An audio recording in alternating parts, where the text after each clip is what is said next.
ఇక్కడ 6 కోట్లకి ఇచ్చేసి ఆ తర్వాత ఆయన ఇండస్ట్రీ తీసి రియల్ ఎస్టేట్ చేసుకోవచ్చు, కమర్షియల్ చేసుకోవచ్చు, ఆయన ఇష్టానుసారం భూమిని చేసుకోవచ్చు.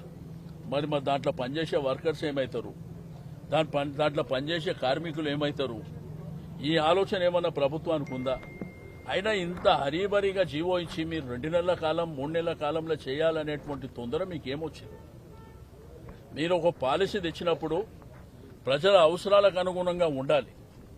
ఈ రోజు గ్రేటర్ హైదరాబాద్ లో 1,50,00,000 మంది తెలంగాణ వాస్తవ్యులే కాకుండా ఇతర రాష్ట్రాలు ఇతర దేశాల నుంచి కూడా నివాసం ఉంటున్నారు. వాళ్ళ అవసరాలు ఏంది, వాళ్ళకు కావాల్సింది ఏంది? హాస్పిటల్ లేదు, ప్రాపర్గా స్కూల్ బిల్డింగ్లు లేవు, అంగన్వాడీలు లేవు, బొందలగడ్డ లేదు, గ్రేవ్ యార్డ్ లేదు, బరెల్ గ్రౌండ్ లేదు. ఇందమ్మ ఇండ్లు ఆ రోజు కేసీఆర్ గారు డబుల్ బెడ్రూమ్ ఇండ్లు హైదరాబాద్ నివసిస్తున్న వాళ్ళకి కట్టాలంటే అవుట్స్కట్స్ లో పోయి కట్టినాం మేము. కొల్లూరు గాని, మేడ్చల్ గాని, మహేశ్వరం గాని వేరే వేరే ప్రాంతాలలో పేదవాళ్ల కోసం, హైదరాబాద్ లో నివాసం ఉంటున్న పేదవాళ్ల కోసం మేము కట్టినాం ఇక్కడ జాగలేక. కానీ మీరు అప్పనంగా ఈ భూములను దారదత్తం చేయాలనేటువంటి దీని వెనుక ఎంత పెద్ద భారీ కుట్ర ఉంది, భారీ కుంభకోణం ఉందో ప్రజలందరికీ తెలుస్తుంది. మేం ప్రజల పక్షాన పోరాటం చేస్తున్నాం. ఈ 9,292 ఎకరాలు ఎంతమందికి ఉపయోగపడుతుంది? ఆ ఉన్న ఇండస్ట్రీ 200 మందికి ఉపయోగపడుతుంది. కానీ ఇక్కడ ఉన్న జనాభా ఎంత? 1,50,00,000 మందికి. ఇప్పుడు ఉన్న ఈ కంపెనీ తీసేసి ఇక్కడ రియల్ ఎస్టేట్ ఏదైతే అపార్ట్మెంట్స్ కడితే దాని ఫెసిలిటీస్ ఓడియాలి. ఇప్పటికే ఫెసిలిటీస్ లేవు, ఇన్ఫ్రాస్ట్రక్చర్ లేదు. నీకు ఇక్కడ వాటర్ కావాలి, కరెంటు కావాలి, స్తంభాలు కావాలి, రోడ్ కనెక్టివిటీ కావాలి. దీనికి ప్రొవిజన్స్ ఏం లేవు. కాబట్టి ఇది భూమాయ, భూ దోపిడీ భారీ ఎత్తున జరుగుతుంది. ఎవరికి కట్టబెట్టడానికి, అప్పనంగా ఇది అమ్ముకోవడానికి నీకు రైట్ ఎవరిచ్చారు? ఈ రోజు ప్రజాప్రభుత్వం అంటే ఇదేనా? అంటే ప్రజలు ఎన్నుకున్నటువంటి మాది ప్రజాప్రభుత్వం అని గొప్పలు చెప్పుకునేటువంటి వాళ్ళు ఈ రోజు రైతులకు రైతు భరోసా అనే కార్యక్రమం పెట్టి వాళ్ళకి ఎగనామం పెట్టారు. యువతరానికి నిరుద్యోగులకు ఉద్యోగాలు ఇస్తామని చెప్పి వాళ్ళకి ఎగనామం పెట్టారు. ఇంట్లో ఉండే మహిళలకు 2,500 రూపాయలు ఇస్తామని చెప్పి వాళ్ళకి ఎగనామం పెట్టారు. వికలాంగుల పెన్షన్ 6,000 ఇస్తామని చెప్పి వాళ్ళకు పంగనామాలు పెట్టారు.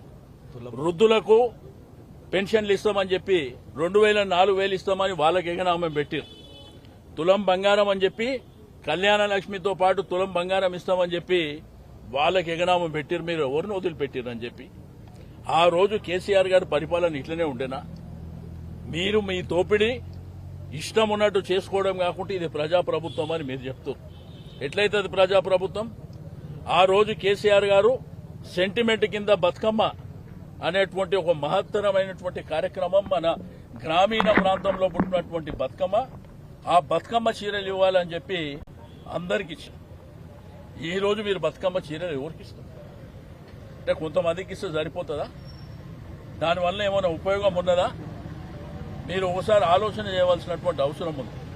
ప్రజలు కూడా చైతన్యవంతం కావాల్సినటువంటి అవసరం ఉన్నది. ఎందుకు మేము ఈ పోరాటం చేస్తున్నాం, ఎందుకు ప్రజల పక్షాన మేము నిలబడుతున్నాం, మీరు కూడా ఆలోచన చేయండి. అడ్డికి పావుసేరి ఇష్టానుసారం భూములు అమ్మితే మరి మీరు దీన్ని ఏ విధంగా ఏకీభవిస్తారు? ప్రజల అవసరాల కోసం, ప్రజల ఫెసిలిటీస్ కోసం, మన పిల్లల భవిష్యత్తు కోసం ఈ ప్రభుత్వం ఆలోచన చేయమంటే బడా బడా వ్యాపార సంస్థలకు అప్పనంగా భూములు ఇచ్చే కార్యక్రమం. 43 కోట్ల రూపాయల ఎకరం మీద ఉంటే 6 కోట్లకి ఇస్తే ఏమంటారు దీన్ని? ఇది కుంభకోణం కాకపోతే ఏముంటుంది ఇది? కాబట్టి ప్రజలు కూడా ఆలోచన చేయవలసినటువంటి అవసరం ఉంది. ఈ రోజు ఈ ప్రభుత్వం అప్పనంగా భూములు అమ్మేటువంటి కార్యక్రమం నేను అడుగుతున్నా. ఇప్పుడే కోకాపేటలో నిన్న మొన్న మీరు యాక్షన్ పెట్టారు. 137 కోట్లకు ఎకరం చొప్పున అమ్ముతున్నారు. మరి దీంట్లో వాల్యూ కూడా అంతే ఉంటుంది కదా? ఎందుకు మీకు తొందర? మీరు గవర్నమెంట్ అక్వైర్ చేసుకొని ఇక్కడ నుంచి ఇండస్ట్రీస్ అవుట్స్కట్స్ లో పెట్టడానికి వాళ్ళకి జాగాలు ఇవ్వండి. ఇక్కడ ఉన్నటువంటి ఇండస్ట్రీస్ వాళ్ళకి ఈ భూములు మాత్రం ప్రజలకు ఇవ్వండి. ప్రజల అవసరాల కోసం ఇవ్వండి. ప్రజల అవసరాలు బోంగా మిగిలి ఉంటే మీరు అమ్ముకోండి, మీ ఇష్టం అది. ఎందుకంటే ప్రభుత్వ ప్రాసెస్ లోపల కొన్ని కార్యక్రమాలు జరగవలసినటువంటి అవసరం ఉంటుంది. కానీ ఇదన్నీ వదిలిపెట్టి మీ ఇష్టానుసారం ఏమన్నంటే వాళ్ళు చెప్పుకుంటారు సంబరాలు అని చెప్పి. ఏం చేసిరని సంబరాలు చేసుకుంటారు?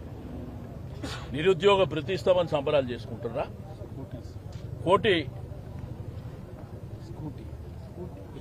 పిల్లలకు స్కూటీలు ఇచ్చిరని సంబరాలు చేసుకుంటారా? ఎందుకు సంబరాలు చేసుకుంటారో మరి చెప్పే పరిస్థితి లేదు. పక్కన అల్లావుద్దీన్ కోటి ఉంది.